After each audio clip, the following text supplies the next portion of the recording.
Adesso cominciamo la seconda parte. Abbiamo il piacere di... So it's a great pleasure to hear from a specialist on this subject, who's Danièle Hervieu-Léger. She will speak about that defining a spiritual heritage, some sociological considerations based on a survey of monastic sites. Over to you. Thank you very much. I wish to thank the organizers of this meeting for having invited me. I'd like to say how sorry I am I can't be there with you. And I hope that this online methodology won't be a hindrance to communication. To offer my reflections and sociological considerations, I will start from something that has already been said. The multiplication, proliferation of meetings, colloquia, and symposia organized in recent years concerning the future of the Christian heritage of Western societies. Some of these initiatives, such as the meeting we are having here, been organized by religious bodies. Others,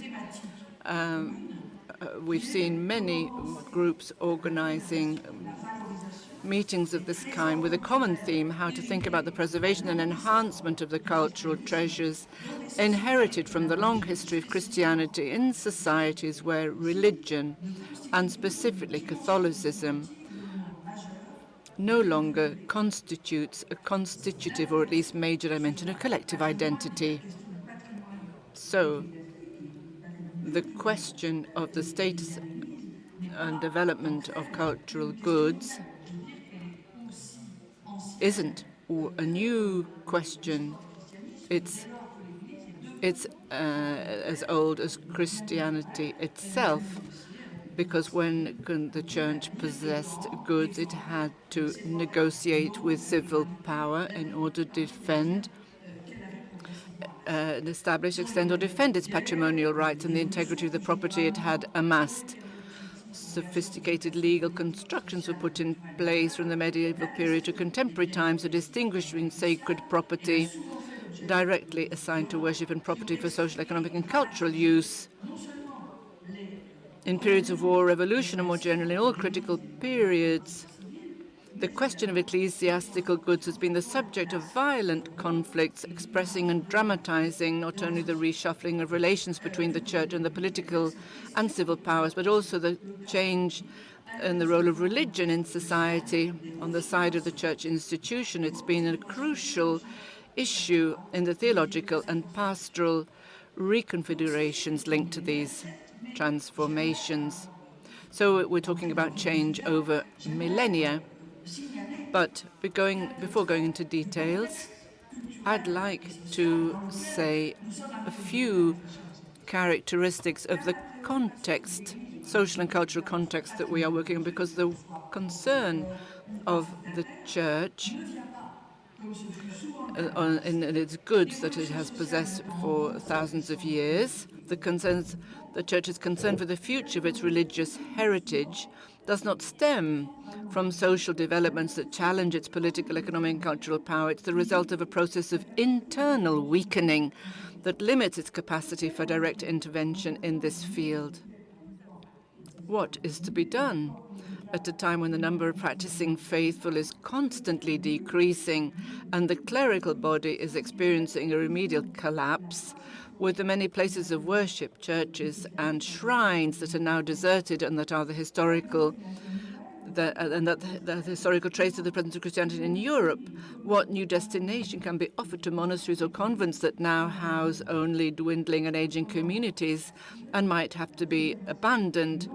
How can we ensure the preservation and maintenance of objects of worship and devotion that contemporary liturgical firms have rendered obsolete? How can we find the considerable material and human resources needed to maintain, conserve, and perhaps enhance monumental, artistic, or archival treasures? Resources that institutions, whether dioceses, parishes, orders, or congregations, can struggle to obtain for themselves.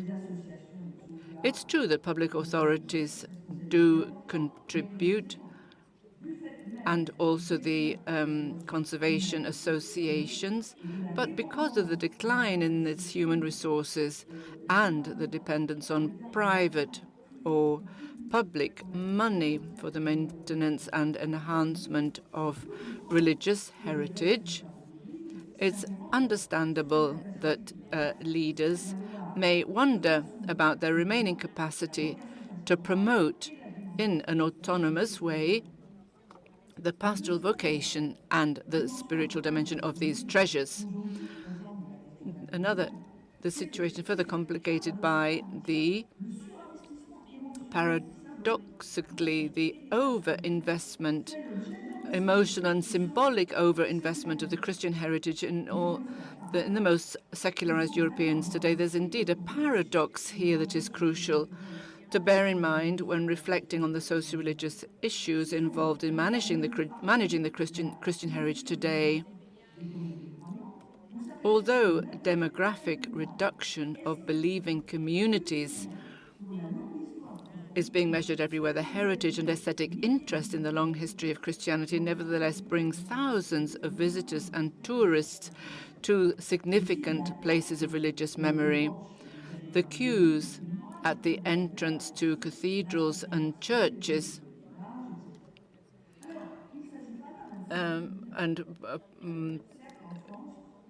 people who go to places of pilgrimage demonstrate how many people are interested in religion. While some of the pilgrims who set out on these routes do for explicit religious reasons, the motivations of the majority are much more mixed. However, the whole of Europe is witnessing this phenomenon of patrimonialization of the reality of religious and Catholic cultural goods, in which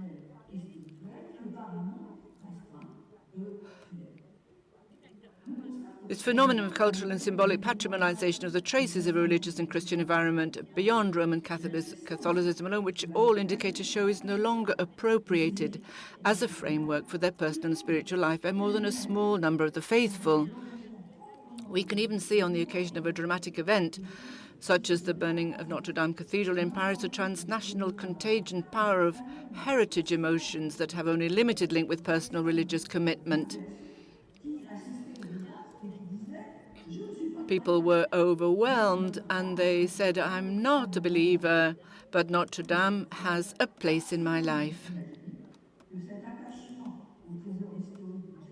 It would be naive to imagine that this attachment to the historical treasures of Christianity refers to a dormant denominational affiliation waiting to be awakened.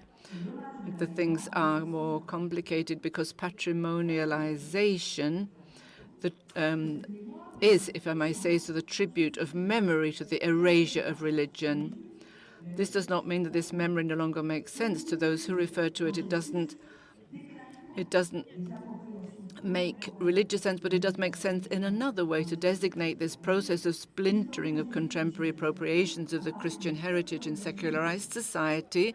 The Jesuit historian Certeau spoke of the folklorization of Christianity, not deprecating it, but to emphasize the extent to which these individual or collective appropriations escape the control of religious institutions that are, in principle, the guarantors of the proper relationship to this heritage.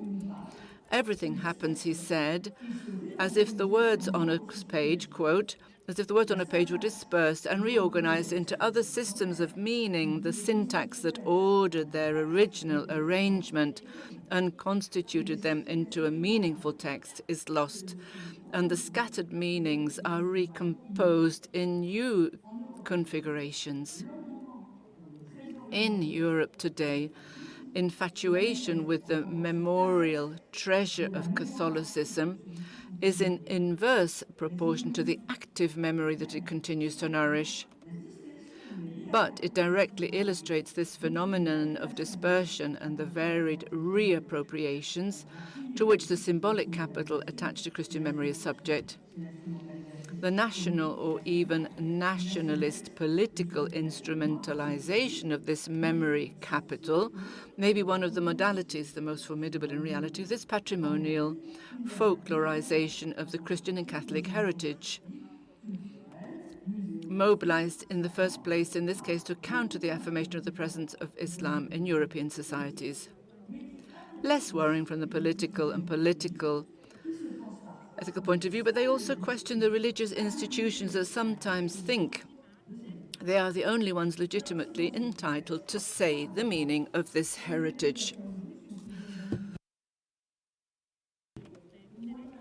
It is in this paradoxical context that religious congregations are today invited to reflect on the means of transmitting and enhancing the spiritual dimension of their own heritage, what they are accustomed to designating as their charism.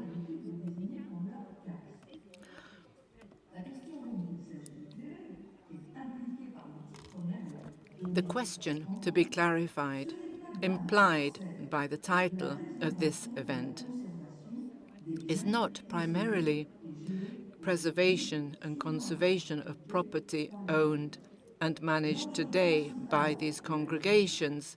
The main issue isn't the identification and inventory of the tangible and intangible elements inherited from history, although they are important, not even the invention of the means likely to ensure their economic, cultural, aesthetic, and museographic and scholarly appreciation today. We know that from buildings to art objects and libraries via musical traditions, agricultural or artistic knowledge, and even recipes for confectionery, beer, or cheese, we know that religious orders and congregations possess many of these assets with a high heritage value and are generally keen to make this heritage known to a wider public. We see examples of congregations that, in order to valorize, appreciate, they create partnerships with institutions, companies, local authorities, universities working in these fields. When they can, they get in touch with specialists and cultural or marketing consultancies to carry out these things in the best way. But we're not talking about this here. At the heart of this meeting is the question of the conditions in which it is possible for a founding inspiration, which has led to multiple works over time, and sometimes several centuries, and that has generated so much cultural goods. How can this inspiration, without renunciation or confusion, reach and fulfill the expectations of societies in which have left religion behind, and which the transmission of the faith is less and less assured from one generation to the next? The spiritual heritage is not a memory capital that can be identified once and for all, nor is it a symbolic treasure received from the past. It is an inhabited heritage, a heritage in movement. It can only be understood as the dynamic, continuously revived of the community appropriation of this inspiration. The community appropriate this inspiration, this spiritual ferment received from a tradition and transmitted from generation to generation. I feel this is very important.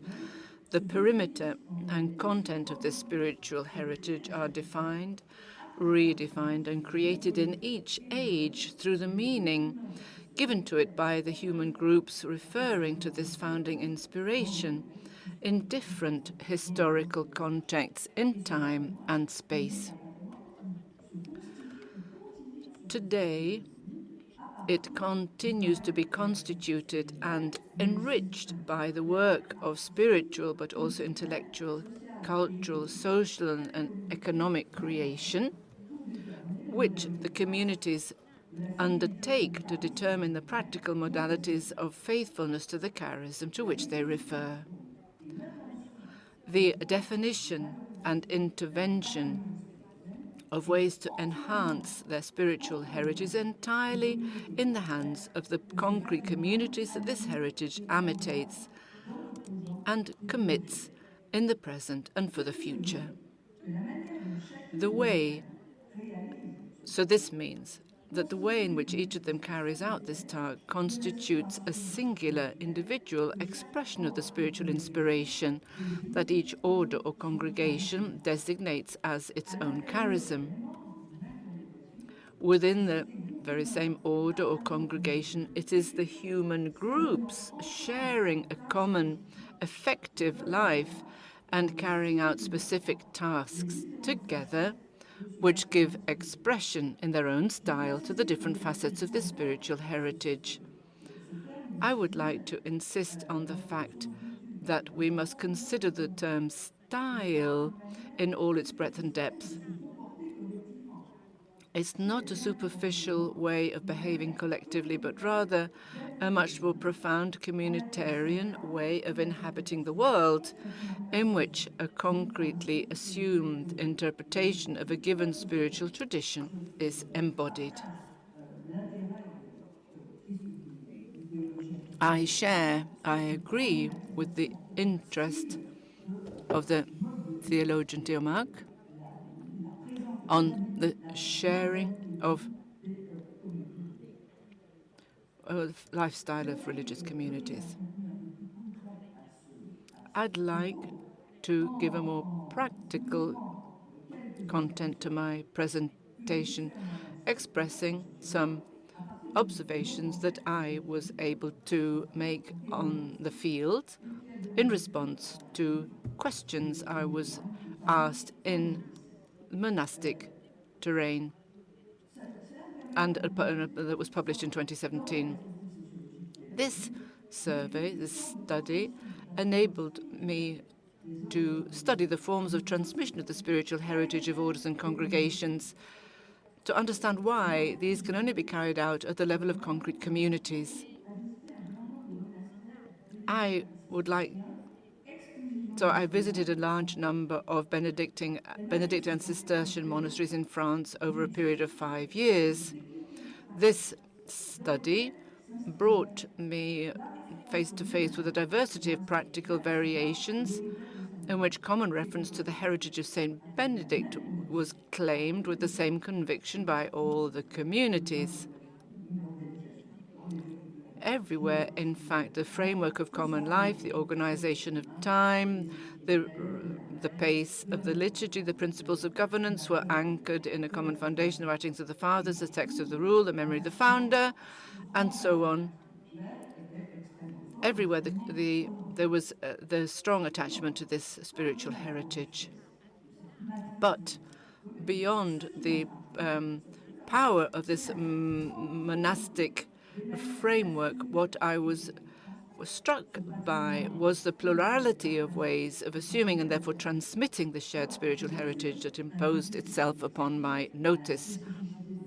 This diversity can certainly be attributed to the specific nature of a particular community, history, or a given local environment. The climate, so to speak, of a particular monastery is a strong expression of the political, geographical, economic, cultural, and religious realities and circumstances that marked its own, often long trajectory. This explains in part the heterogeneity of community profiles within the same order of congregation. But this singularity is also the expression of the way in which each community bearer of its own heritage chooses to assert, hic et nunc, the inspiration that animates it.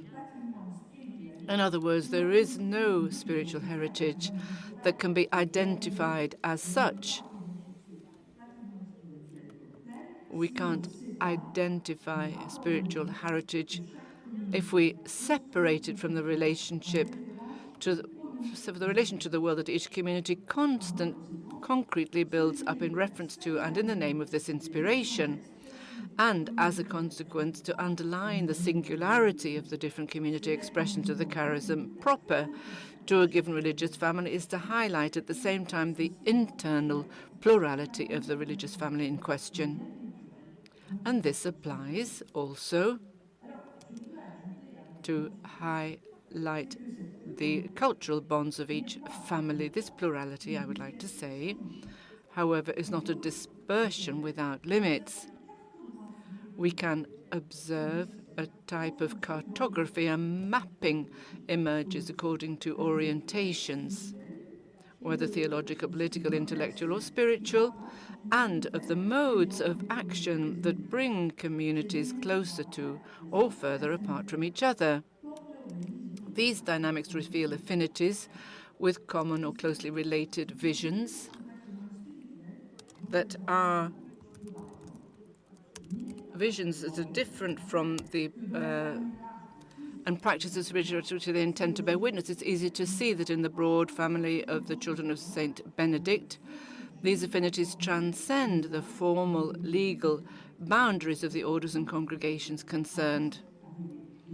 Thus, Trappist communities maintain closer ties with communities belonging to a particular Benedictine congregation and are richer in cooperation than those which the communities in question maintain with other communities belonging to the Order of Saint Benedict.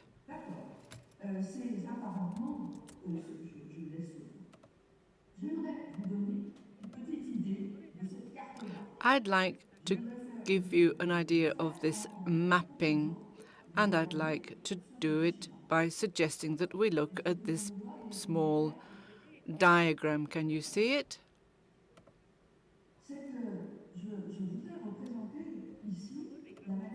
I'd like to show here the ways in which are distributed the different relationships with spiritual information, in which so the first line, the horizontal line between two ways of representing the responsibility of a community to convey spiritual goods.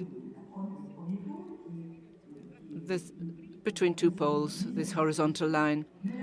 The first is availability, but here we have the continuity of inspiration and practice through time, faithfulness to the treasures of community life inherited on the past, and the duty to maintain and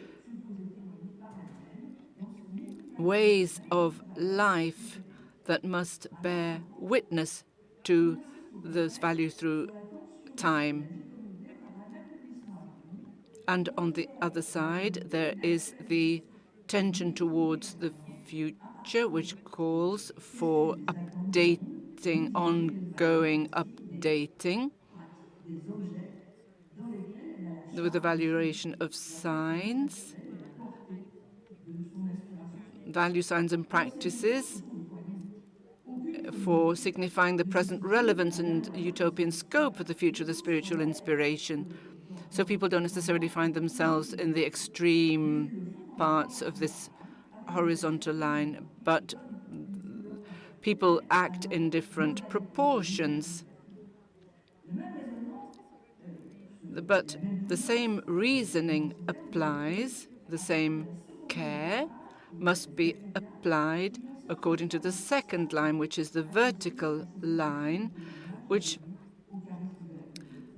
concerns the practical sense associated with conceptions of the witness to be given to the charism of the community. This second line unfolds in turn between two poles in tension. The first fosters. So the speaker is correcting herself. So here So this availability, this one on the left, is a community contemplating what has been exposed in the life of the community, whereas the second side is the commitment of the community towards a project which is very varied, different. So then here we have restitution of the past and coming to the present. Between restitution and modernization, there is this availability and projects, the heritage and the past and the projects. So looking at the handing on the heritage in spiritual terms. So looking towards the past, we have a more of a conservative side. The conservative side wants to maintain the spiritual inspiration written in a lifestyle given to the world, whereas the second, restitution and the project, is a kind of a bulwark, the bulwark which looks towards continuity but wanting to review this in the situation of the world today, in society today.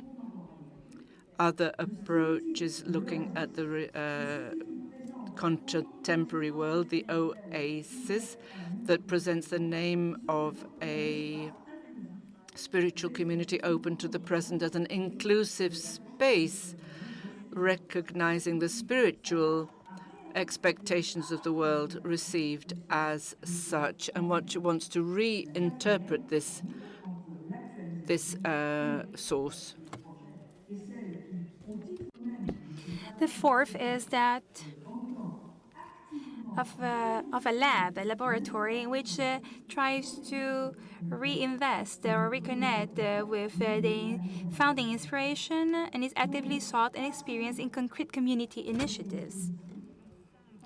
So the past that is there available and accessible, or a past that has been reconquered and has been somehow revisited with a vision that has been offered through an update and a renovation of the oasis. So the updating or actualization, which is a way of, it's a new way of looking at this heritage.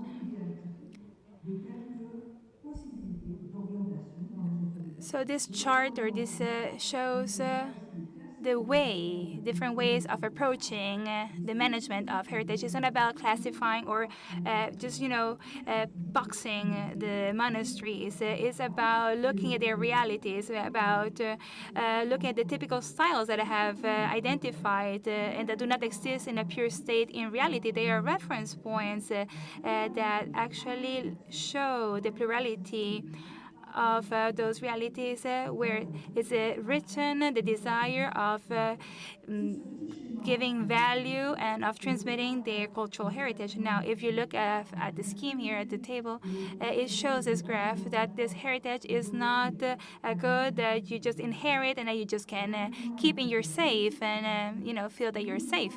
But then it's actually something that you hand down, that you pass down. It's like a script. It's something that you have to act out, that you have to show to the world.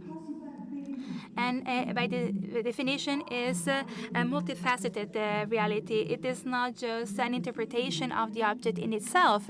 It's about the fact that we have something to say, in contrast to somebody in a